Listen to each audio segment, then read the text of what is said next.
Hi everyone and welcome to today's video creation.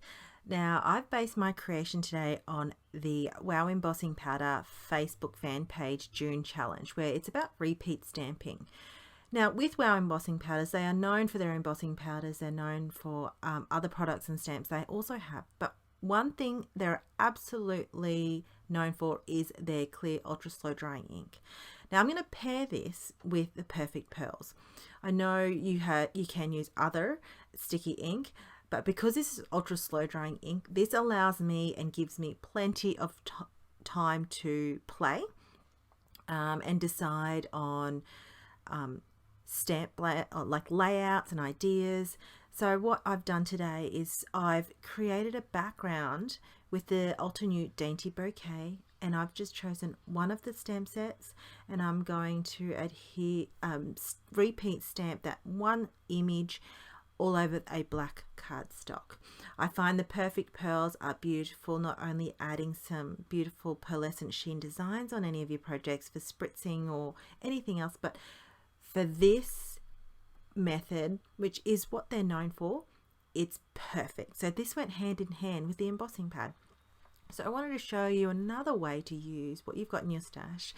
For me, it's my amazing ultra slow drying ink and how it works well with the Perfect Pearls. Now, once I've stamped these, I'm going to catch each of the Perfect Pearls back into a copy paper, which I folded in half to help funnel back in. So what I'm going to do is I'm basically going to pour. There's no technique into pouring apart from just literally pouring back in. Now I think what I would do is I would make, like, what you can do, I suppose, is my tip is that I treated this more like as if it was an embossing powder. So with my embossing powders, when I make backgrounds, I'm always so generous with my pouring, and I probably would be a little bit more strategic the way I place this. I love the end result, and I hope you do too. So I've done this in a way where I was making sure that it was going and sticking on every single part of the stamped images. So I use almost like an ombre effect, where I work from my pinks to my purples to my blues.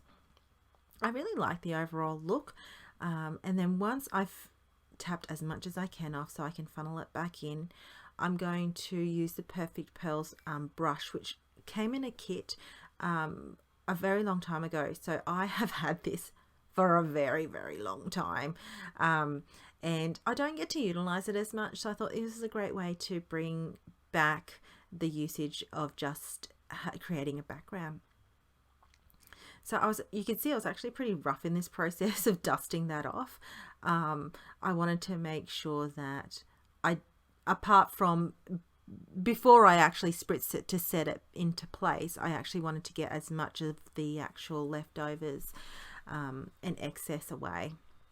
So I've got a microfiber cloth there, and on my glass mat, I'm actually just going to wave through the water that I've spritzed, and I just keep doing it, and to the point where you can see the actual cardstock bow slightly. And prior to me kind of just letting that dry, I just want to have a good overall assessment and look at it, and I was really happy in how well that stayed put. I don't get to play with pearls that often, so I was pretty happy that the Perfect Pearls, that how quick they were to set in with just some water and some spray. So I've got some Kaiser Craft here. One thing I do love is pre-printed sentiments. It's easy for my card making, and it's a really quick method to, if I wanted to focus more on technique on my other parts of the card, I can just throw on a sentiment. So the reason why I chose that Perfect Pearl color combo was I found that it suited and coordinated really well with this Kaiser Craft sentiment set, which I will list the description below. And because there were so many, my problem was to actually what to choose. I didn't have a actual reason to make this card apart from just to make a card because I wanted to have fun. Now I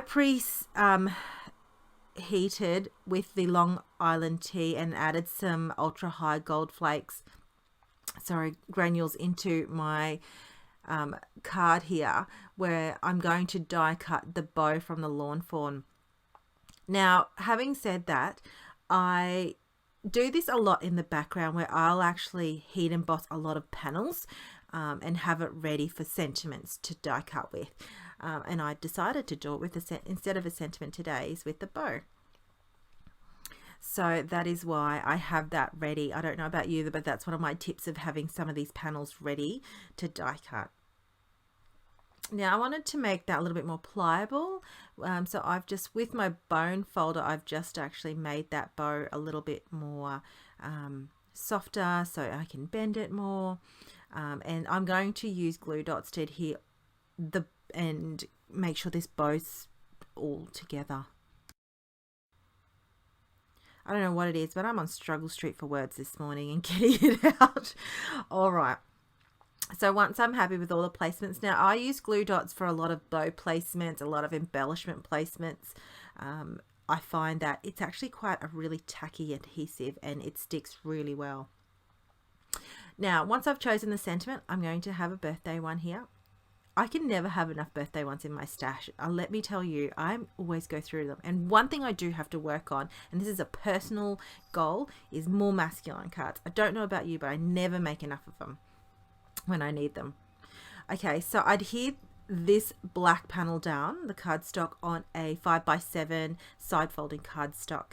I'm going to foam mount the black cardstock, foam mount that actual square sentiment, and adhere down with some glue dots the bow.